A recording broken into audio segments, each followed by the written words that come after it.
சம்மதம் இருக்கு, ஆனா எங்க காதல் எங்க கிட்ட இல்ல. லவ் பண்ணும்போது அதை அக்செப்ட் பண்ண தெரிஞ்ச எனக்கு இல்ல அவங்க போயிட்டாங்க, என்னால அதை இன்னும் ஏத்துக்க முடியல. பிரேக்கப்பில் தவிக்கும் இளைஞர்கள்.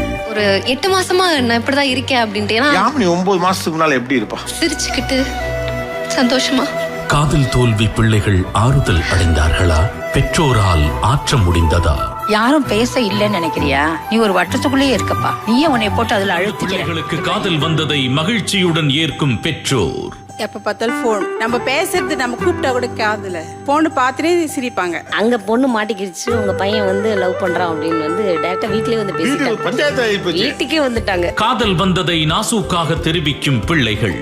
முகத்துல ஒரு சந்தோஷம், அப்படியே மெச்சூர்டா அப்படியே எப்படியோ நடந்துப்பான். அதுலயே அப்பயே எனக்கு டவுட் வந்தது. நாங்க ட்ரெயின்ல கால் ஒடிஞ்சு போய் என்னை கூட்டிட்டு வரும்போது அந்த பொண்ணு ட்ரெயின்ல வந்தது. அவன் எனக்கு ஹெல்ப் பண்ணா. சரி, எனக்கு ஹெல்ப் பண்ணான்னு பார்த்தா இவன் அவளுக்கு ஹெல்ப் பண்ணிருக்கான். லவ்வே அதுக்கப்புறம் தான் ஸ்டார்ட் ஆச்சு. இந்த பையன் செட் ஆக மாட்டான், இவனுக்கு எதுவுமே இல்லை அப்படின்ட்டு அவங்க பிரெயின் வாஷ் பண்ண ஸ்டார்ட் பண்ணிட்டாங்க. என்கிட்ட இருக்கிற எமோஷன்ஸ் எல்லாமே கொட்டி தீர்த்துட்டு நானே வந்து உன்னை பிளாக் பண்றேன், இதுக்கு மேலே நான் பிளாக் எடுக்க மாட்டேன், நல்லா இருன்னு சொல்லிட்டு பிளாக் பண்ணிட்டேன். 3 months அது வந்து வெளியே வர ரொம்ப கஷ்டமா இருந்துச்சு. நீங்க என்ன பண்ணி அவரை கொண்டு வந்தீங்க வெளியில? அழுதுட்டே இருப்பேன், சாப்பிட மாட்டேன். என்னை பார்த்து தான் சார் அதுல இருந்து அவன் வெளியவே வந்தான். அம்மா கஷ்டப்படுறாங்க. அம்மா கஷ்டப்படுறாங்கன்னு பார்த்து அவன் அழுதான் சார். அக்கா கிட்ட சொல்லி அந்த பொண்ணு தான் சார் மிஸ் பண்ணணும். இவனை பேசுறது ரொம்ப குறைஞ்சது. வேண்டாம் வேண்டாம், செட் ஆகாது செட் ஆகாது. 10 வருஷம் கழிச்சு கூட கல்யாணம் பண்ண, அதை பத்தி ஒன்றும் பிரச்சனை கிடையாது. பேசணும்ல 2 பேரும். இதுல இருந்து வந்துட்டோமா வரலையா, அடுத்து போகணுமா என்னன்னு தெரியல, சுத்தமா தெரியல. ஏதாவது பண்ணி அவன் வந்துட மாட்டானான்ற மாதிரி இருக்கு. 1 மணி 2 மணி வரலும் ஒரு மாதிரி அழுதுட்டு 27 இயர்ஸ்ல வந்து இவனை கல்யாணம் பண்ணிக்க போறோன்ற ஒரு ஸ்டேஜ்ல வந்துட்டு டக்குன்னு பிரேக் ஆன உடனே அதுல இருந்து